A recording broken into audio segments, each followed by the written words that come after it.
So we're just going to quickly check your graph. You should have an absolute value function, because if your guess is 5 and the actual temperature was 0, you would be 5 off. So I'd go out by 5 and put a point. There's 2 points that are 4s. Not a big deal. It's just the 1 dot on the graph. Over 4, up 4. And then our rule would be f of x equals the absolute value of x. Here's just another one where you're looking how far away they are from 0 on the number line. And that would also give you that absolute value function. Because if I go 8, 8, and then I'll go to 8 and up to 8 and put points on my graph. 5.6 would be 5.6. And it could have been a negative 5.6 as well. We don't really know which one, because they would both give us the same result. So it could have been 5.6 or negative 5.6. Pi would be pi, so 3.14. And I'm putting it on my graphs and I'll get my absolute value function. So then we have 2 people who are writing this. And the one that probably looks the most familiar to us is where it's just the absolute value of x. The other one looks a little bit different. And what it's saying is that if x is greater than 0, we're going to be able to graph that as just an x. So anything that's like 5 is going to be graphed at 5.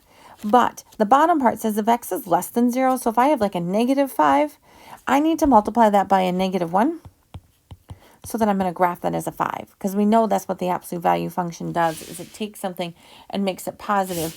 And so to show that, we know that we have a negative number, so we're going to multiply it by a negative, which is the same as saying negative 1 times x. And so they're both the same. Obviously, we recognize, I'm just going to write this up, that a of x equals absolute value of x is just graphing the absolute value function.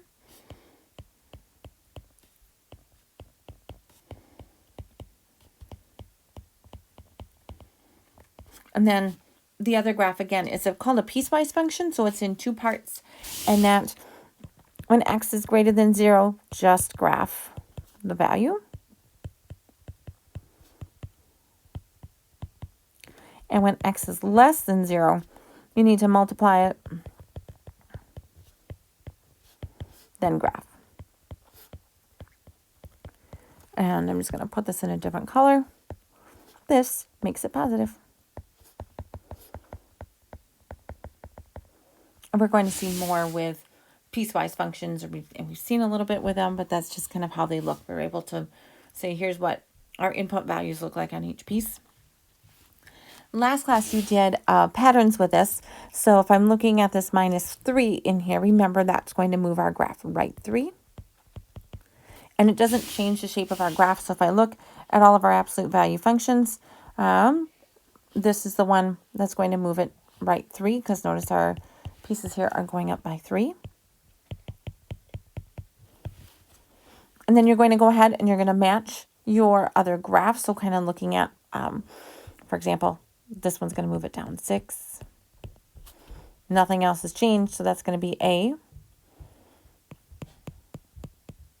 And then you've got a couple more to do. So you're matching each one. It says one equation has no match. So if it has no match, sketch the graph in the blank coordinate grid. And then you can check your answer by typing it into a graph. And then when you're all done, check your answers with the answer key.